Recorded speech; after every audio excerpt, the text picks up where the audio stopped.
Kronologi pesta miras oplosan saat acara pernikahan tewaskan 12 orang di Subang, Pasutri ditangkap.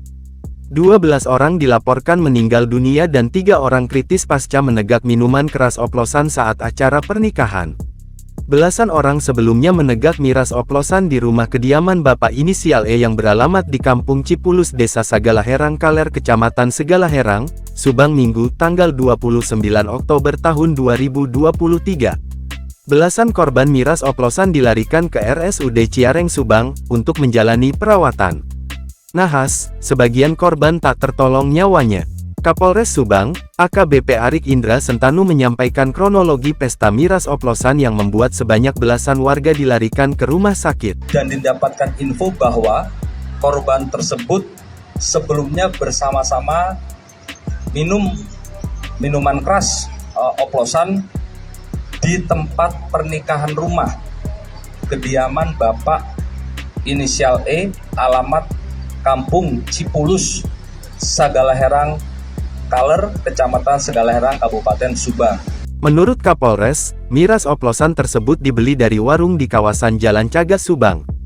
Jajaran Satreskrim Polres Subang berhasil meringkus pengoplos sekaligus penjual miras maut yang telah menelan 12 korban jiwa saat pesta pernikahan di Kampung Cipulus, Desa Segalaherang Kaler, Kecamatan Segalaherang, Kabupaten Subang. Pelaku pengoplos dan penjual miras yang sempat buron tersebut berhasil diringkus di kawasan Bandung Barat, Senin tanggal 30 Oktober tahun 2023 sore. Usai diringkus, pelaku penjual miras maut tersebut yang merupakan pasangan suami istri berinisial NN, 59, dan RR, 43, yang langsung digiring ke Mapolres Subang.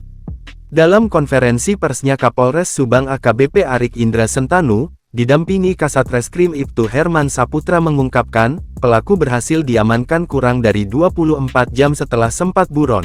Kemudian, ketika kami mengamankan barang bukti tersebut, saat itu calon tersangka saat itu melarikan diri karena takut didatangi beberapa masyarakat pada saat itu. Kemudian, alhamdulillah, kedua pelaku yang merupakan pasangan suami istri tersebut berhasil diringkus oleh jajaran Satreskrim Polres Subang di kawasan Bandung Barat. Dari tangan pelaku, kami jajaran Polres Subang berhasil mengamankan sejumlah barang bukti, diantaranya satu buah jerigen warna biru yang digunakan untuk mencampur minuman, kemudian satu buah filter penyaring digunakan untuk mencampur minuman, 260 buah botol plastik kosong. Adapun pasal yang kami persangkakan yaitu pasal 204 KUH Pidana dan atau pasal 146 Junto, pasal 140 Undang-Undang RI nomor 18 tahun 2012 tentang pangan dengan ancaman pidana maksimal 15 tahun penjara.